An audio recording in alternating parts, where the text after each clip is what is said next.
Bismillahirrahmanirrahim. Assalamualaikum warahmatullahi wabarakatuh. Halo guys, Merdeka. Saya pengen ngomong begini.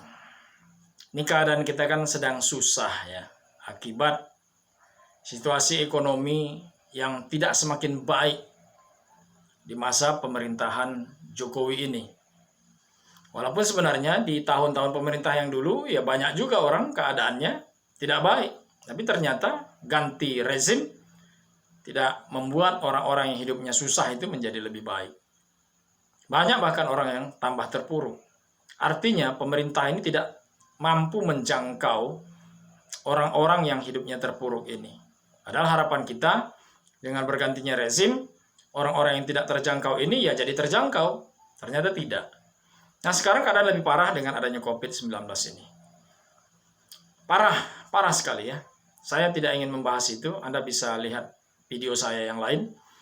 Ya, bagaimana parahnya keadaan ini. Dan kita bisa diskusi lah tentang hal itu. Sekarang kita mau bicara dalam kondisi yang parah ini. Tiba-tiba muncul berita. Ya, walaupun sebenarnya dari awal sudah diwanti-wanti dan sudah ada peringatan-peringatan dari sahabat-sahabat kita dan dari kita-kita lah. Ya, dan saya sendiri adalah aktivis 98 yang selalu mengikuti perkembangan situasi dan politik sosial, budaya, ekonomi, dan lain sebagainya di Indonesia ini. Ya, kita masih tinggal di Indonesia. Kita rakyat Indonesia. Kita aktivis 98. Kita berperan dalam merubah keadaan ini dari situasi Orde Baru menjadi Orde Reformasi. Jadi begini, rancangan Undang-Undang HIP ini, haluan ideologi Pancasila, ini adalah undang-undang yang sama sekali tidak kita perlukan. Sama sekali tidak kita perlukan. Kenapa? Karena semangat, jiwa, pemikiran, maksud dan tujuan daripada undang-undang ini adalah untuk mendegradasi Pancasila. Kenapa? Karena disebutkan di dalamnya, ya terutama di pasal 7, itu bagaimana menjadikan Pancasila menjadi Trisila, lalu kemudian menjadi Ekasila. Pancasila yang sila pertamanya ketuhanan yang Maha Esa, di Trisila itu berubah menjadi ketuhanan yang berkebudayaan. Padahal ketuhanan yang Maha Esa itu sudah cukup berat orang untuk memikirkan penyesuaiannya dengan keyakinan keberagamaannya. Oke lah kalau umat Islam bisa menerima, tapi tahukah kita? Dan apakah kita tidak pernah mendengar bahwa begitu banyak ulama-ulama kita yang masih mempersoalkan Pancasila sebagai satu-satunya ideologi yang harus diterima? Ya kan? Ini menjadi problem. Kita berusaha untuk bisa menerimanya. Dan ketika kita sudah mampu menerimanya, dan umat beragama lain pun sudah tidak mempersoalkan, tiba-tiba bahasa yang demikian baik ini, ketuhanan yang Maha Esa, artinya Tuhan itu ya satu. Artinya tiap agama kan pasti memiliki Tuhan. Tuhannya memang kita yakini dan kita sadari berbeda. Tuhan agama ini. Tuhan agama ini. Kalau orang Islam ya Tuhannya ya Allah Subhanahu wa Ta'ala. Orang Kristen dia bilang Yesus itu Tuhan. Tritunggal. Ya kan? Sudah, saya tak mau mencampuri itulah. Saya sebut Islam saja, ya. Biar soal agama lain mereka komen sendiri. Jadi menurut keyakinan orang Islam, ya sudah, ketuhanan yang Maha Esa itu adalah Qul huwallahu ahad. Allah itu adalah esa. Lam yalid wa lam yulad wa lam yakul lahu kufuwan. Wa lam yakul lahu kufuwan ahad. Bagaimana? Tuhan tidak beranak dan tidak diperanakkan. Tuhan tempat bergantung segala sesuatu. Dia tidak serupa dengan segala sesuatu yang lain. Laisa kamitslihi syai'un. Itu pemahaman kuat kita terhadap Pancasila. Tahu-tahu ini mau dirubah menjadi ketuhanan yang berkebudayaan. Jadi artinya apa? Tuhan itu tidak lagi esa. Ya kan? Jadi nggak jelas dong. Kita harus mendefinisikan kembali nih Tuhan kita ini siapa dan apa. Tiap agama juga begitu. Dan hubungan antar agama ini nanti bagaimana? Antar Tuhannya tadi, karena sudah tidak jelas tadi. Timbul PR baru bagi umat beragama untuk memikirkan Tuhannya. Dan boleh jadi nanti di antara umat ini ada yang lari, ya kan? Buyar konsentrasi terhadap Tuhan. Ya emang kan, umat ini kan nggak semuanya kuat imannya. Bisa jadi pindah agama, bisa jadi tidak beragama. Bisa jadi begitu nanti. Padahal Pancasila itu untuk menjaga agar agama itu utuh dengan segala konsep ketuhanan, syariat agama masing-masing, dan bagaimana mereka menjalankan ibadah agama itu. Kalau menjadi ketuhanan yang berkebudayaan, maka ketuhanan itu akan ditafsirkan menurut budaya hasil olah karsa pikir dan daya manusia. Ya udah nggak salah lagi lah. Kalau menurut saya atau menurut budaya ini, kelompok masyarakat ini, Tuhan itu ya di laut ya mungkin Nyi Roro Kidul lah Tuhannya misalnya, ya kan? Atau Nyi Blorong ya. Kalau Tuhannya itu di Gunung Kawi, pohon besar, keris benda pusaka dan lain sebagainya, ya itulah barangkali yang dia maksud. Atau mungkin yang dimaksud itu adalah Tuhan, ketuhanan yang berkebudayaan. Mungkin Tuhan itu punya kebudayaan. Kita akan mendefinisikan ulang. Bukan main beratnya. Ini tentang Tuhan. Kita yang mendefinisikan tentang Tuhan. Masya Allah. Ini kerja berat. Ini sebenarnya maksudnya apa? Mau mengkaburkan bahwa pemerintah ini tidak mampu mengelola negara ini. Kalau buat isu ini supaya kita tidak mikirin bahwa pemerintah ini sedang gagal. Atau memang sebenarnya ingin mengganti ideologi negara ini. Sepertinya memang begitu. Ya kalau Pancasila menjadi Trisila menjadi Ekasila, kita juga paham kan? Sejarah mencatat, kecuali sejarah yang saya baca ini salah ya. Itu ide Bung Karno 1 Juni. Melempar gagasan Pancasila menjadi Trisila dan kemudian dikristalisasi menjadi Ekasila. Di Ekasila ini isinya hanya gotong royong. Menurut Sakirman dari PKI ketika itu, yang merupakan salah satu partai pendukung Soekarno, ya kalau nggak salah ada partai PKI lah, PKI, Partai Komunis Indonesia, Partai Marhen, dan Partai Nasional Indonesia.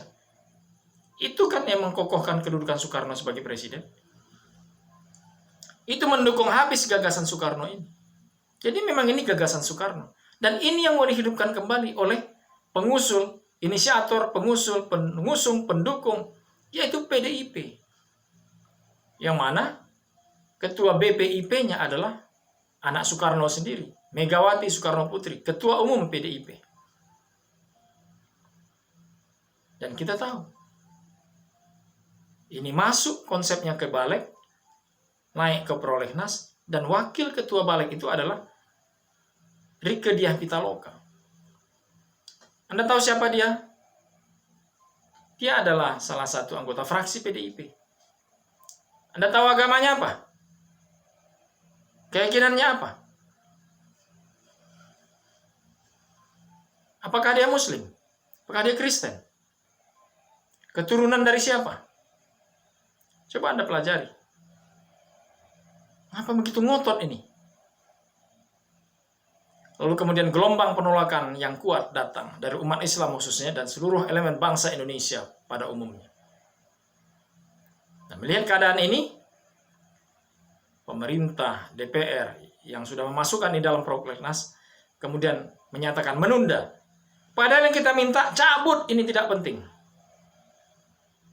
Tapi kemudian ternyata mereka hanya menunda. Itu artinya apa? Pikiran, jiwa, semangat, gerak langkah perjuangan mereka itu hanya ditunda. Tundakan sebentar. peti eskan biar jangan busuk. Hingga saatnya bila sudah mereda, orang-orang tidak mikirin itu lagi, kita mulai lengah, masuk kembali. Tapi mereka juga pintar. Supaya ini tidak berlama-lama, karena pemerintahan ini bisa saja habis, itu dirubah namanya menjadi RUU PIP. Padahal seharusnya itu harus melalui proses dari awal. Buat naskah akademiknya, masukkan kembali ke prolegnas. Ternyata tidak. Apalagi kalau kita katakan ini bukan strategi, siasat. Bahasa kampungnya akal-akalannya mereka. Substansi dan kontennya tetap sama.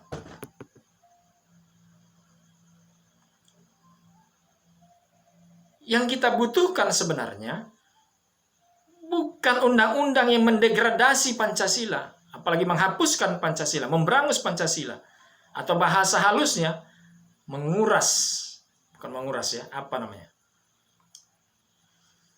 apalah bahasa mereka, sampai akhirnya katanya terkristalisasi menjadi Ekasila. Hanya satu, gotong royong. Gotong royong ini konsep siapa? Coba Anda baca sejarah. Gotong royong itu kan artinya orang yang bekerja sendiri dan bekerja sama. Kerja sendiri, kerja bersama, kerja sama. Itulah kerja. Kerja. Ini kan konsepnya Jokowi. Tapi jangan lupa, PKI juga punya konsep yang sama. Benang merah apa ini? Bukankah sejarah juga yang memang menunjukkan bahwa Pancasila akan dirubah menjadi Trisila, akan dirubah menjadi Ekasila. Itu juga perjuangan dari mereka yang di dalamnya juga ada PKI.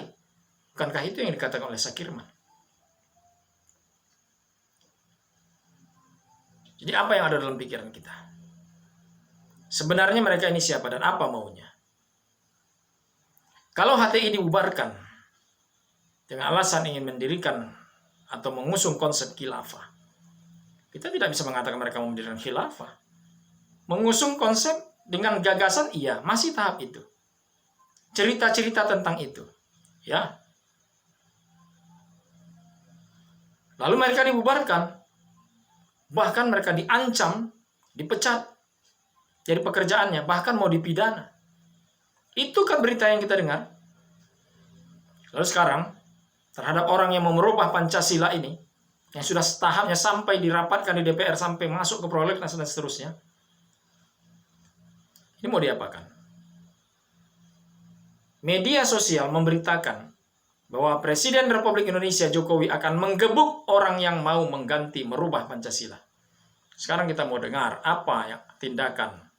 Bukan cuma mau dengar, mau lihat tindakan apa yang akan mereka lakukan terhadap orang, pengusul, inisiator, pengusung, dan pendukung daripada perubahan atau penghapusan Pancasila menjadi Trisila, lalu kemudian menjadi Ekasila. Saya katakan penghapusan Pancasila karena memang Ekasila, Trisila itu tidak sama dengan Pancasila. Sama sekali tidak sama.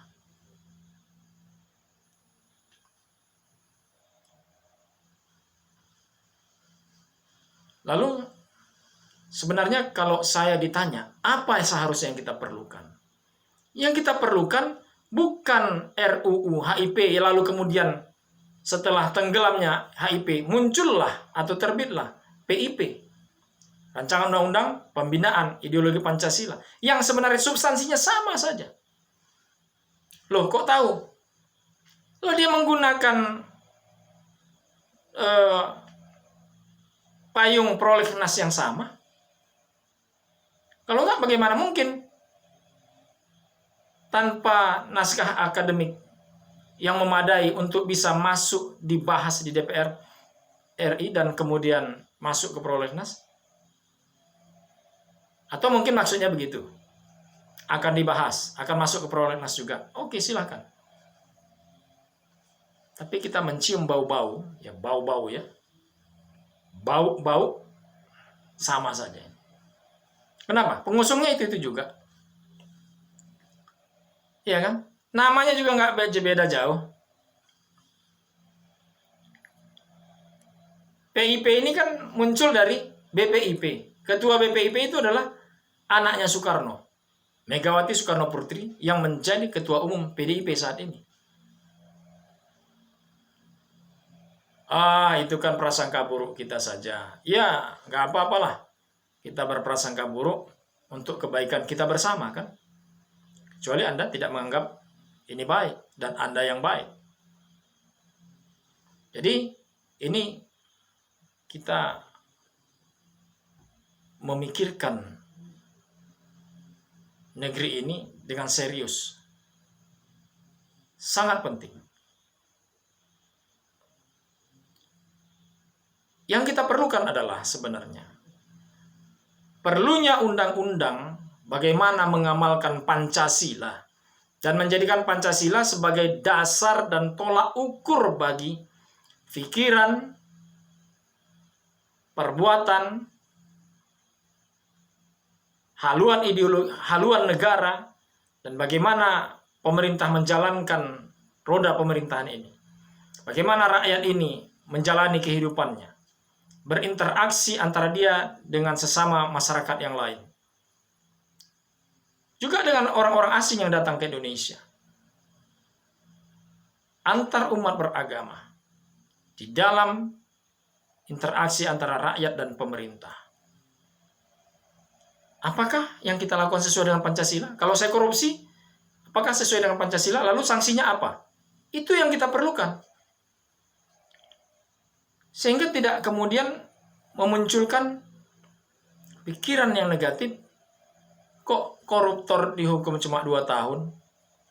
Pencuri ayam yang harganya cuma 30.000. Ini koruptor 2 miliar dengan pencuri ayam yang hanya 30.000. Hukumannya sama. Prosesnya lebih mudah koruptor, dapat remisi dan lain sebagainya, fasilitas. Ini saya bicara fakta ya, bukan cerita hukum yang tertulis. Atau jangan-jangan begitu. Nah, ini dia yang harus dipikirkan. Tapi ternyata bukan itu kan yang dibuat, maka saya katakan substansinya sama saja. Tapi kalau itu yang dilakukan, ya kalau begitu, barangkali kita perlu memikirkan lebih tajam, lebih jauh, agar lebih baik. Dan lebih memang itu yang menjadi kebutuhan kita. Jadi, ke depan yang saya harapkan adalah bagaimana Presiden Republik Indonesia Jokowi dan Wakil Presiden Kiai Haji Ma'ruf Amin mengambil sikap terhadap orang-orang, partai, dan siapapun yang melakukan dan yang terlibat di dalam menginisiasi, inisiator, mengusul, mengusung, mendukung perubahan ini, penghapusan Pancasila ini. Lalu kemudian tindakan hukum apa yang akan dilakukan? Selanjutnya, jika kemudian ternyata ini terbukti, saya menyatakan bahwa saya tidak percaya lagi dengan pemerintah dan DPR. Saya meminta agar Presiden mengeluarkan peraturan, apakah itu Perpu dan lain sebagainya, untuk membubarkan DPR, MPR, jika perlu dengan DPD-nya. Lakukan pemilu dipercepat, pemilu legislatif. Lakukan pemilu presiden yang dipercepat, artinya presiden juga harus dinonaktifkan. Untuk kemudian dilakukan langkah-langkah hukum. KPU harus secepatnya melaksanakan pemilihan umum. Jadi, pemerintahan transisi dipimpin oleh Sekretariat Negara. Dan tentu perlu polisi dan Polri, Tentara Nasional Indonesia dan Polri mengambil langkah-langkah penting untuk mengamankan situasi negara, baik dari serangan dan infiltrasi, ya, pengaruh-pengaruh dari luar yang ingin memporak-porandakan Indonesia, ya, baik dari dalam maupun dari luar. Jangan sampai terjadi kudeta berdarah dan lain sebagainya. Kita juga tidak ingin itu. Kita mau hukum yang berbicara. Ya, karena sudah ada contoh HTI itu dibubarkan. Lalu bagaimana dengan mereka? Ya kan? Siapapun yang terlibat, baik dari legislatif maupun eksekutif. Jangan-jangan juga ada yang di yudikatif. Jadi pemilu dipercepat, kemudian itu dibubarkan legislatif, dibubarkan. Penegakan hukum, presiden dinonaktifkan. Ya. Kalau ternyata wakilnya tidak bermasalah, wakil bisa mengambil alih untuk menjadi pelaksana tugas presiden, atau mungkin bisa langsung jadi presiden Republik Indonesia, ya disesuaikan dengan ketatanegaraan Indonesia.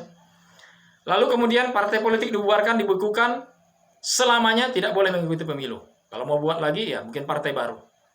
Orang-orangnya diberikan hukuman sanksi politik. Tidak boleh selama-lamanya, selama hidupnya, terjun ke dunia politik lagi. Ya, dan diberikan hukuman tidak kurang dari 50 tahun. Tidak kurang dari 50 tahun. Itu hukuman teringan, minimal. Itu hal yang saya inginkan. Karena saya yakin semua pihak sudah mempertimbangkan konsekuensi dari apa yang dia lakukan. Dan saya mau melihat apakah benar berita, informasi di media sosial bahwa Presiden Republik Indonesia dan aparat instansi terkait akan menggebuk orang yang mau menghapus, jangan menghapus, merubah Pancasila. Ingat, mungkin Anda tidak pernah berpikir bahwa Anda sebenarnya sedang mengkhianati Pancasila. Oh, mungkin bahasa ini Anda tidak mau terima. Ya, baik, ini menjadi bahasa pribadi saya sendiri, dan saya hanya mengatakan bahwa dalam tanda petik mengkhianati. Atau Anda ingin merubah Pancasila. Tapi sebenarnya yang kami rasakan adalah kami sedang dizolimi, sedang dikhianati terhadap pikiran, ucapan, gerak langkah, perbuatan yang sedang Anda lakukan. Dari apa yang kami amanahkan. Kami tidak mengamanahkan Anda untuk merubah Pancasila setelah Anda jadi presiden, setelah Anda duduk di legislatif. Yang kami inginkan adalah Anda menjaga stabilitas politik dan keamanan, menjaga kami dalam beribadah, rukun dalam berbangsa dan bernegara, sejahterakan kami, jaga agar pendidikan anak-anak kami menjadi lebih baik, kesehatan kami lebih baik, dan seterusnya. Bukan merubah Pancasila, mengganti Pancasila, membuat rancangan undang-undang seperti ini. Bukan itu yang kami amanahkan. Ini bahasa kami terhadap Anda. Tentu Anda punya alasan untuk mengatakan Anda tidak melakukan kesalahan dengan melakukan ini. Iya. Tapi saya mau katakan, kami sedang disakiti, sedang dizolimi. Kami sedang dikhianati. Dan kami yakin Tuhan tidak suka kepada orang-orang yang mengkhianati, yang zalim. Menyakiti kami ini artinya Anda sedang zalim kepada kami. Tuhan pasti tidak suka adanya kezaliman.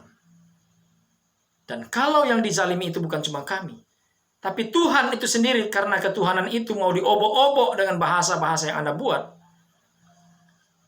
maka itu pengkhianatan juga terjadi kepada Tuhan. Maka kalau Tuhan dikhianati, Tuhan juga bisa mengatakan, wa makaru wa makarallah innallaha khairul makirin. Kamu mengkhianati Allah, makar kepada Allah. Ingatlah, Allah juga bisa makar kepada Anda. Dan makar Allah itu pasti akan menang.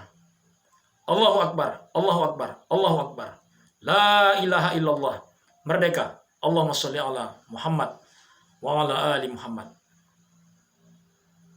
Sampai berjumpa dalam pemerintahan yang baru. Assalamualaikum warahmatullahi wabarakatuh.